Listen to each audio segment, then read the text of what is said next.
Hi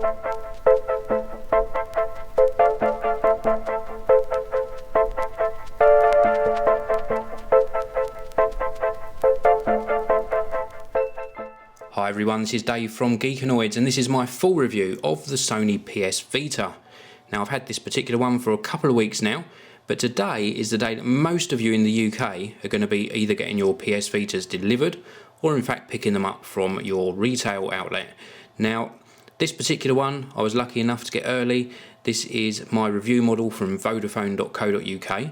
It's a 3G plus Wi-Fi version and it's generally going to cost you £279. If you do get yours from Vodafone, you do get the added bonus of when you top up £5 you get Wipeout 2048 free of charge. Shop around a little bit, you might be able to pick up the 3G plus Wi-Fi version a little bit cheaper, but generally that is the sort of price you're going to pay, so £279 in the UK, and that equates to around about $299 in the US, slightly sort of better deal in the US. Now you can also get a Wi-Fi only version, £229 is the recommended retail price, and again shop around and you might get a better deal, $249 in the US. So what have I been liking on this particular console? Well, first of all, the 5-inch touchscreen is absolutely fantastic. Very vibrant colours. You see me doing a lot of gameplay on this and it is absolutely awesome. I love the OLED screen on the front of this device. I also like the way it keeps sort of tasks running as well. This is sort of the multitasking here, and I can go straight into previous games I've been running, or I can swipe them out of the way like so. I like the way it does that. It's a very nice implementation.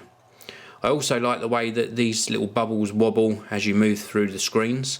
So it's presented really nice and it allows you to get in and out of games and other applications very easily indeed. Now I'm not going to go through gameplay of individual games in this video. You're going to have to check out all of the individual games that I've reviewed. But of all of them out of these, probably Wipeout 2048 stands out for me, graphically superior to the other games I've been playing. Also Little Deviants, I've been playing that a little bit and I like Little Deviants because it uses the rear touchpad on the device, so it's one of the few games that really does utilise the rear touchpad a lot. Also, a surprise to me was Super Stardust Delta. Now, going back to when I was playing games when I was a lot younger, Asteroids was a favourite of mine, and this is sort of like a modern day Asteroids game.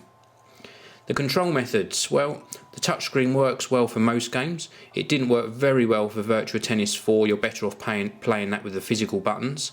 And let's have a look at those physical buttons. Well, we've got analog control sticks on either side of the screen.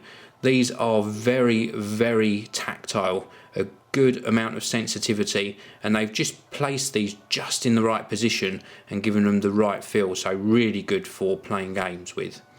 The 4-way D-pad here, and then the 4 buttons up here, the action buttons, very, very good as well, nice and responsive. And the speakers on either side, again, really good speakers with nice volume, like that a lot. Now, the styling, again, really nice, not extremely comfortable to hold. I was finding my thumb sort of bending down at the wrong angle sometimes with these analog sticks, but if you adjust your hands a little bit, you can get a really nice, comfortable position for playing. Now, the much talked about battery life. We can see the battery life meter up the top right here. It hasn't been fantastic, but in the same instance it hasn't been too bad. If you're playing this non-stop, you're probably going to get round about 3, maybe 3.5 hours of gameplay.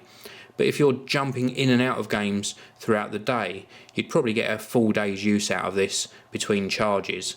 But continuous play, 3 hours, maybe 3.5 to 4 hours if you're very lucky. Sony are working on an external battery pack for this already. It might even be available at launch, and that will extend the battery life by at least 2 to 3 hours. I don't know any specifications on it yet, but the fact that they're working on one really does show that this does eat battery a lot quicker than one would really like it to.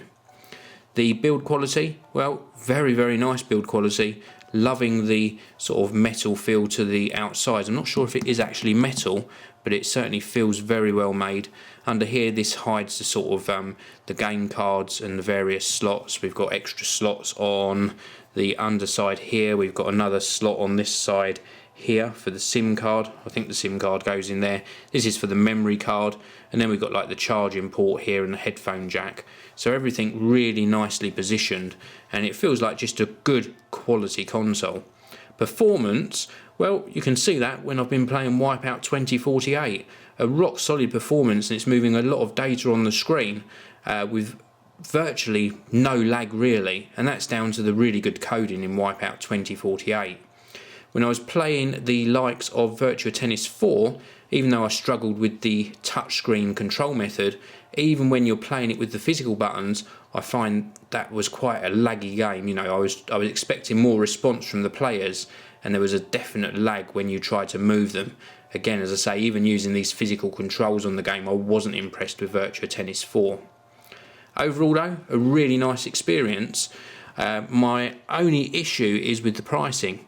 £279 for the 3G plus Wi-Fi version, or £229 for the Wi-Fi only version. For that sort of money you can buy a Sony PS3, so I think they need to get the pricing down on this quite sharpish. At least by Christmas time of 2012 I would like to see the Wi-Fi only version around about the £169 mark, and the 3G version dipping just under the £200 mark, and if they can achieve that, I think they will sell a lot more consoles. I think it will become very popular. You're getting a stunning screen, great performer, and overall a really awesome gaming experience from the Sony PS Vita. I've enjoyed my time with this console.